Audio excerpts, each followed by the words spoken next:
হাজারো ইসরায়েলি তেল আবিবের প্রধান সড়কগুলোতে মিছিল করছেন, যেখানে তারা প্রধানমন্ত্রী বেনিয়ামিন নেতানিয়াহুর পদত্যাগ এবং 2023 সালের 7 অক্টোবর ঘটনা তদন্তের জন্য একটি স্বাধীন কমিটি গঠনের দাবি জানিয়েছেন।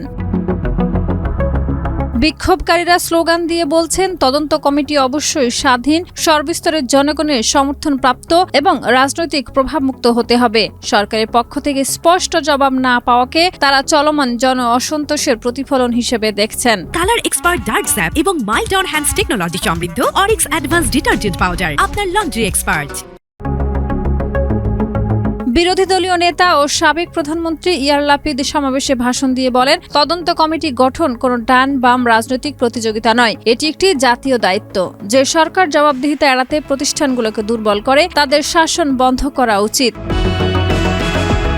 লাপিদ সরকারের বিরুদ্ধে অর্থের অপব্যবহার এবং জনমত প্রভাবিত করার অভিযোগও তুলেছেন। তিনি বলেন, সাম্প্রতিক বাজেটে ধর্মীয় শিক্ষা প্রতিষ্ঠানে অস্বাভাবিক বরাদ্দ হয়েছে, কিন্তু যারা রাষ্ট্রের সেবা করেছেন এবং কর পরিশোধ করেন তাদের প্রয়োজনগুলো উপেক্ষিত হচ্ছে।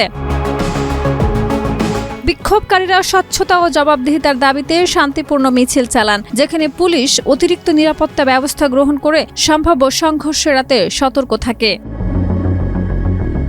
বিশ্লেষকরা বলছেন, এই সমাবেশ নেতানিয়াহু সরকারের উপর রাজনৈতিক চাপ বাড়ানোর একটি শক্তিশালী বার্তা, যেখানে সাম্প্রতিক ঘটনার দায় নির্ধারণ এবং নেতৃত্বের ভূমিকা পুনর্মূল্যায়নের আহ্বান ইসরায়েলি সমাজে গভীর প্রভাব ফেলেছে।